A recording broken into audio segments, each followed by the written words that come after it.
Good evening दोस्तों, मैं Ajay Jagadeesan Chaudhary JCRC Chaudhary institute से आपका हार्दिक स्वागत अभिनंदन करता हूं स्टूडेंट्स हेल्पलाइन पर। आपने अभी तक अगर हमारे चैनल को सब्सक्राइब नहीं किया तो चैनल को सब्सक्राइब कर लें। हम यहाँ पर आपकी DC और PGDCA की तैयारी के लिए यहाँ पर ऑनलाइन वीडियो स्टार्ट कर रहे हैं। पिछले कुछ वीडियोस मैंने पहले अपलोड किए थे, अगर वो आपने अभी तक नहीं देखे हों तो मेरा सजेशन है कि आप उन्हें अवश्य देख लें। MS एक्सेस और फंडामेंटल और अदर सब्जेक्ट्स के वो वीडियोस हैं जो आपको बहुत काम आएंगे। आज हम बात करते हैं आपके अभी जो वर्तमान में जो आपके एग्ज़ाम जो पोस्टपोन होने की स्थिति में जो पता नहीं चल पा रहा है कब होगी। लॉकडाउन की अवधि बढ़ती जा रही है। इस लॉकडाउन की अवधि के बाद हमको वो एग्ज़ाम कंडक्ट करवानी है, लेकिन अब उसकी तैयारी कैसे करें तो मैं आपके साथ अब जुड़ रहा हूँ ऑनलाइन एजुकेशन के साथ। अब आप घर बैठे ही ऑनलाइन एजुकेशन प्राप्त कर सकते हैं। हमें घर पर रहना है, सुरक्षित रहना है और अपना और अपने परिवार का पूरा ख्याल रखना है, ध्यान रखें और इस महामारी से अपने आप को बचा कर रखें। आज हम बात कर रहे हैं ऑनलाइन एजुकेशन की। अभी हम ऑनलाइन एजुकेशन में आपके साथ जुड़ रहे हैं सीधे कुछ अलग सब्जेक्ट्स को लेकर जो आपको बहुत ज़्यादा हेल्पफुल रहेंगे। सबसे पहले मैं आप लोगों से चाहूँगा कि आप लोग इस वीडियो को शुरू करने से पहले एक कॉपी और पेन अवश्य ले लें। मैं चाहूँगा इस जगह अब आप वीडियो को पॉज कर दें और अब जब आपके पास पेन और वीडियो कॉपी हो तभी हम स्टार्ट करें। तो आप पॉज कर दीजिए। अब आप स्टार्ट कर रहे हैं तो अगर आपके पास कॉपी पेन आ गए हैं तो अब अपन स्टार्ट करते हैं, शुरू करते हैं। अभी पहले मैं जो वीडियो बनाना चाह रहा हूँ वो सेकंड सेम के स्टूडेंट्स के लिए ले रहे हैं। सेकंड सेम में DC और PGDCA दोनों ही बच्चों के लिए हम इस वीडियो को बना रहे हैं। तो दोस्तों आप बहुत ध्यान से इस वीडियो को देखिएगा। ये वीडियो ऑनलाइन एजुकेशन तो के रूप में तो आपके सामने आ रहा है, लेकिन मेरा प्रयास रहेगा कि आपको इससे ऑफलाइन की तरह ही आप सारी चीज़ों को देख पाएँ, समझ पाएँ। अभी आपके पास सेकंड सेम में जो सब्जेक्ट्स हैं उनमें हम सबसे पहले बात करते हैं internet and web page designing की। ठीक है, internet and web page designing पर जो क्वेश्चंस आपके बनेंगे उन क्वेश्चंस की तैयारी कैसे करनी है ये मैं आपको यहाँ पे सिखा रहा हूँ। सबसे पहले अपन बात करते हैं इंटरनेट की। तो आप नोट डाउन कीजिए। सबसे पहले इंटरनेट क्या होता है। तो इंटरनेट को अगर अपन दो शब्दों में विभक्त करते हैं तो दोनों ही शब्द देखने को मिलते हैं। इंटर मतलब इंटरनेशनल, नेट मतलब नेटवर्किंग। इंटरनेशनल नेटवर्किंग मतलब अंतर्राष्ट्रीय रूप से जुड़ाव होना। अभी हम देख रहे हैं कि आज इंटरनेट ने हमारे सारे कार्यों को बहुत सरल कर दिया है, बहुत इजी कर दिया है और पूरे विश्व को एक छोटी सी डिवाइस में लाकर रख दिया है। पूरा विश्व यहाँ पे समेटा गया है। आज पूरे विश्व से अगर हमको कम्युनिकेट करना है तो हम बहुत इजीली कर पाते हैं। ऑल ओवर वर्ल्ड में हम जुड़े हुए हैं, ऑल ओवर वर्ल्ड के लोग हमसे जुड़े हुए हैं। ये बहुत ज़्यादा जो एक क्रांतिकारी जो परिवर्तन देखने को मिल रहा है ये इंटरनेट के माध्यम से हमारे बीच में उपस्थित हो सका है। आज से कुछ दशकों पहले अगर हम बात करते और सोचते कि ऐसी कोई चीज़ बन जाएगी जिससे हम पूरे विश्व में जुड़ पाएंगे तो उस वक्त शायद लोग इस परिकल्पना पर विश्वास नहीं करते, लेकिन आज ये साकार हो चुका है। अब हम इसके गुण दोषों की बात करते हैं। इंटरनेट क्या होता है, कैसे काम करता है। तो इंटरनेशनल नेटवर्किंग का सबसे बड़ा फ़ायदा ये होता है कि इसका अपना कोई स्वामित्व नहीं है। किसी एक के बस में नहीं होता है कि वो इस इंटरनेट को पूरी तरह से बंद कर दें। लेकिन हाँ, ये जो इंटरनेट सुविधाएं हमको प्राप्त होती है इसका एक ISP ज़रूर होता है जिसे हम इंटरनेट सर्विस प्रोवाइडर कहते हैं। अगर हम भारत की बात करें तो भारत में हमारे पास नेशनल लेवल पर एक ISP है जिसका नाम है BSNL। आप लिख दीजिए, नोट डाउन कीजिए, BSNL भारत संचार निगम लिमिटेड। यह हमारा ISP है, ISP इंटरनेट सर्विस प्रोवाइडर। ठीक है, पूरे वर्ल्ड में जब हम लोग जुड़ते हैं तो ISP के माध्यम से जुड़ते हैं। हम लोग जब इंटरनेट एक्सेस करते हैं तो उसके लिए भी हमारे पास अनदर ISP होता है। यह जो ISP हमको प्राप्त हो रहा है यह भारत में हमको BSNL के माध्यम से ही मिलता है। आप चाहे जियो का नेट चलाएं, एयरटेल का चलाएं, आइडिया का चलाएं या व्हाटएवर जो भी आप यूज़ कर रहे हो, आपको अल्टीमेटली एक ISP पर जाना होता है और यह ISP इंटरनेट सर्विस प्रोवाइडर आपको BSNL के माध्यम से ही अवेलेबल होता है। ठीक है, कहने को तो आपका ISP जियो हो सकता है, एयरटेल हो सकता है, लेकिन ये अल्टीमेटली किससे जुड़े हुए होते हैं, BSNL से। ठीक ठीक है।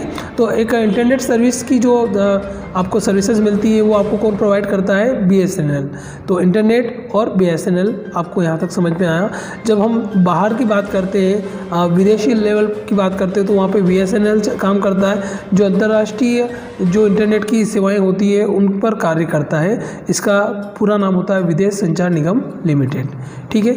चलिए इंटरनेट में हम आगे बढ़ते हैं तो हमको एक शब्द सुनने को मिलता है, एक नाम आता है www।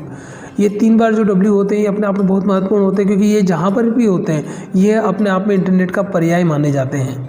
जहाँ पर भी www लिखा होता है तो ऐसा माना जाता है कि ये इंटरनेट से रिलेटेड कोई चीज़ है, ठीक है। इसका फुल फॉर्म होता है वर्ल्ड वाइड वेब।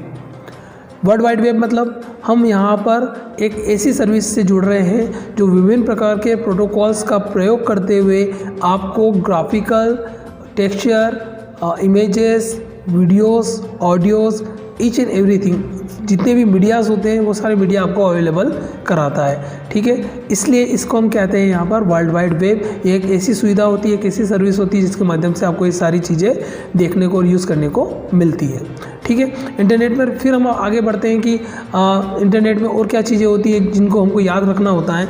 तो हम एक और नाम पर आते हैं, डोमेन। जब हम इंटरनेट यूज़ करते हैं तो आपको मालूम है कि आपको एक URL की ज़रूरत होती है, एक वेब एड्रेस की ज़रूरत होती है। किसी शहर में हम अगर अपने किसी परिचित के पास जाना चाहते हैं तो जब तक उसका एड्रेस नहीं होगा तब तक हम उसके घर पर नहीं पहुंच सकते। इसी तरह से इंटरनेट पर भी जब तक हमारे पास कोई एड्रेस नहीं होता है हम पर्टिकुलर वेबसाइट पर नहीं जा सकते। यह जो पर्टिकुलर वेबसाइट का एड्रेस होता है यह कहलाता है URL, यूनिफॉर्म रिसोर्स लोकेटर, ठीक है। जब हम इस URL को यूज़ करते हैं वेब ब्राउज़र के माध्यम से तो हम पर्टिकुलर वेबसाइट पर जा सकते हैं, ठीक है।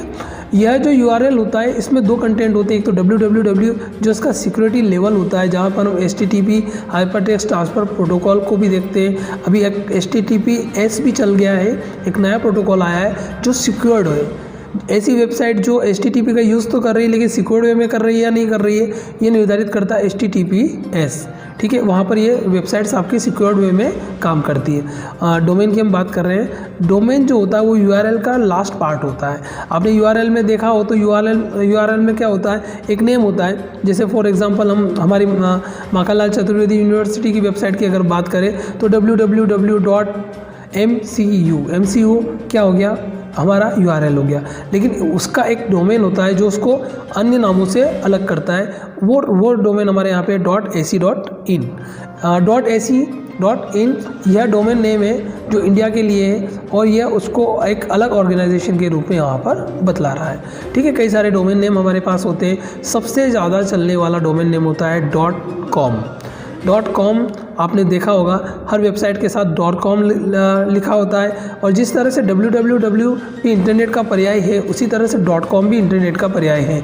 कहीं पर भी अगर .com लिखा हुआ है तो ये माना जाता है कि ये इंटरनेट से रिलेटेड भी कोई चीज़ है, ठीक है। इसके साथ .org, .in और कई सारे और भी डोमेन का हम यूज़ कर सकते हैं, लेकिन जनरली सबसे ज़्यादा चलने वाला है तो हमारे इंडिया में अगर हम बात करें तो सबसे ज़्यादा चलता है .com, उसके बाद चलता है .in, .org भी हमारे यहाँ पे काफ़ी यूज़ किया जाता है, ठीक है। तो ये हमारा डोमेन हो गया।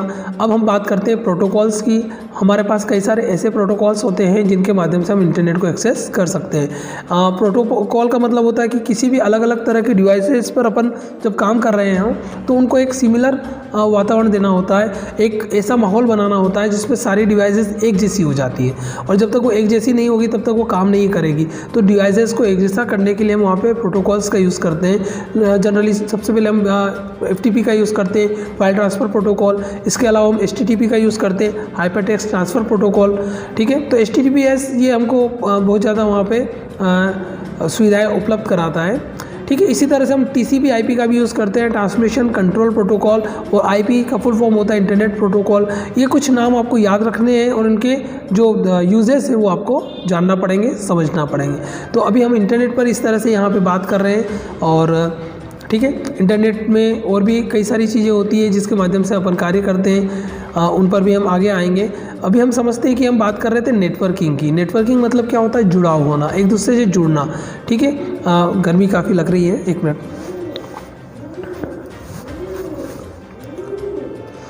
एक दूसरे से जुड़ा होना। इंटरनेट नेटवर्किंग का मतलब होता है एक दूसरे से जुड़ा होना। जब हम एक दूसरे से जुड़ते हैं और किसी चीज़ को समझते हैं तो नेटवर्किंग का अर्थ होता है एक दूसरे से जुड़ा होना। नेटवर्क में जुड़ने के बाद हम किसी चीज़ को शेयर कर सकते हैं। इंटरनेट पर भी हम शेयरिंग के लिए वहाँ पर एक नेटवर्क तैयार करते हैं। अब ये जो नेटवर्क हम तैयार करते हैं ये वर्ल्ड वाइड होता है। अगर हमको अपने एक संस्था विशेष के लिए नेटवर्क तैयार करना है, एक कैंपस विशेष के लिए नेटवर्क तैयार करना है, तो उसके लिए हम जिस नेटवर्क को तैयार करते हैं वो होता है इंट्रानेट। इंटरनेट जो होता है वो इंटरनेट का एक छोटा सा पार्ट होता है जो एक पर्टिकुलर ऑर्गेनाइजेशन के लिए वर्क करता है। इंटरनेट और इंटरनेट में कुछ बेसिक से डिफरेंस होते हैं। हम अगले जो चैप्टर है उसमें ये सारे डिफरेंसेस आपको बतलाएंगे।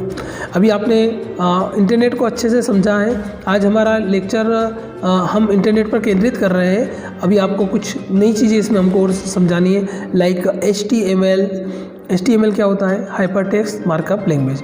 अगर आपके सब्जेक्ट की हम बात करेंगे तो वहाँ पे HTML की एक यूनिट होती है। वेब पे डिज़ाइनिंग के लिए एक यूनिट आपके यहाँ पे दी हुई है HTML। इसके अलावा भी कई सारी दूसरी चीज़ें भी हैं जिसके माध्यम से हम इन चीज़ों को समझ सकते हैं, लाइक CSS हमारे पास है। हम वेब पेज डिज़ाइनिंग का पूरा कोर्स इसमें कर सकते हैं। लेकिन अभी हमारा पूरा फोकस है इंटरनेट पर, क्योंकि इंटरनेट अब आपसे अछूता नहीं है। लेकिन अभी अगर वर्तमान में हम देखें तो इंटरनेट का यूज़ करने के लिए हमको ब्राउज़र का यूज़ करना पड़ता है। और आप सभी के मोबाइल में या आपके कंप्यूटर में आप जो ब्राउज़र यूज़ करते हैं उसका मोस्टली जो यूज़ होता है वो होता है क्रोम, गूगल क्रोम, ठीक है। लेकिन आप देखेंगे, आप एनालाइज़ कीजिएगा कि आप सबसे ज़्यादा यूज़ करते हैं व्हाट्सअप, फेसबुक और क्रोम बहुत कम यूज़ करते हैं। मतलब आप इंटरनेट तो यूज़ कर रहे हैं लेकिन एक्चुअल में आप इंटरनेट यूज़ नहीं कर रहे हैं, आप सिर्फ सोशल नेटवर्किंग वेबसाइट यूज़ कर रहे हैं। सोशल नेटवर्किंग वेबसाइट इसी तरह से होती है जिस तरह से हम पर्टिकुलर किसी होटल में, 5 स्टार होटल में जाते हैं और वहाँ पर केवल हम चाय ऑर्डर कर आ जाएं। आपने केवल चाय ऑर्डर की तो आपने केवल चाय का टेस्ट लिया, उस 5 स्टार होटल की जितनी डिशेस थी या जितने वहाँ पर आपको फैसिलिटीज़ मिल सकती थी उनका आप यूज़ नहीं करते, आप पर्टिकुलर एक ही चीज़ का यूज़ कर रहे हैं। तो आपको अगर इंटरनेट पर जाना है तो आपको क्रोम पर जाना पड़ेगा, आपको वेबसाइट्स को सर्च करना पड़ेगा, सर्च इंजन का यूज़ करना पड़ेगा और कई सारी ऐसी चीज़ें, ऐसी जानकारी जो आपके लिए बहुत लाभप्रद होगी उन तक आपको पहुंचना पड़ेगा। इसके लिए आपको गूगल क्रोम, इंटरनेट एक्सप्लोरर और इस तरह के वेब ब्राउज़र का प्रयोग करना पड़ेगा, ठीक है। तो आज हम इंटरनेट को थोड़ा समझे हैं। कल का जो वीडियो हमारा रहेगा वो थोड़ा डिस्क्रिप्टिव रहेगा और हम उसमें एक एक चीज़ को बतलाने का पूरा अच्छे से प्रयास करेंगे। पहले मैं ये चाहूँगा कि आप लोग अपनी एक रिव्यूज़ मुझे दीजिए, अपने कमेंट्स कीजिए और मुझे बतलाइए कि आप लोग क्या चाहते हैं। आप अगर अपना कोई क्वेश्चन मुझे करेंगे कि सर इस बारे में, इस क्वेश्चन के बारे में आप एक्सप्लेन कीजिए, तो मैं सीधे उसी क्वेश्चन पर आ जाऊंगा और आपको बहुत अच्छे से उसको डिटेल में स्टडी करा दूंगा। देखिए ये समय लॉकडाउन का समय है, पूरा देश अभी बंद है, घरों में सारे लोग अपने घरों में बैठे हैं। देखा जाए तो हम एक पहलू ये भी हो सकता है कि हम ये सोच लें कि अरे यार सारी अर्थव्यवस्था रुक गई है, सब चीज़ें बंद हो गई है, हम भी घरों में बंद हैं और हो सकता है हम हतोत्साहित हो जाए। लेकिन इसके दूसरे पहलू पर आप दृष्टि डालेंगे तो ये एक अच्छा समय है, एक ये गोल्डन पीरियड है जब आप वो सब कुछ कर सकते हो जो आप सामान्य दिनों में नहीं कर सकते हो। अभी आप केंद्रित हो, अभी आपके पास एक लक्ष्य निर्धारित है, आप घर पर बैठे और अपनी पढ़ाई पर फोकस करें। आप ज़्यादा समय नहीं दे सकते, डजेंट मैटर, आप 2 घंटे दीजिए, 4 घंटे दीजिए और इन 4 घंटों में पूरी तरह से लग जाइए। अभी मैं आपके पास जितने भी जो नए वीडियोस हम अभी अपलोड करेंगे उनमें हम आपको और कई सारी चीज़ें सिखाएंगे। हम आपको पर्सनालिटी डेवलपमेंट बताएंगे, हम आपको इंग्लिश स्पोकन का कोर्स कराएंगे, इसके साथ ही हम आपको साइबर सिक्योरिटी का कोर्स कराएंगे। आपको अभी जो ऑनलाइन मार्केटिंग का कोर्सेज चल रहा है वो भी हम आपको कराने की पूरी कोशिश करेंगे। लेकिन इनके लिए आपका साथ और सहयोग होना बहुत आवश्यक है। आपको अपने प्रति वचनबद्ध होना पड़ेगा। आप अपने घरों में हैं और घर से सेफ कुछ भी नहीं होता। आज आप सेफ है, सिक्योर है, आप चाहे जिस रूप में अपने घर में काम कर सकते हैं। आपको कोई कहने वाला नहीं, कोई टोकने वाला नहीं। आप कहाँ बैठे हैं, क्या आपने पहना हुआ है, कैसे आप काम कर रहे हैं, आपको कोई टोकने वाला नहीं है। तो मेरा एक सजेशन है कि आप अच्छे से रहिए, अच्छे से अपना काम कीजिए। कल जो मैं आपको नया वीडियो अपलोड करूँगा थोड़ी सी उसकी आप तैयारी कर लीजिएगा।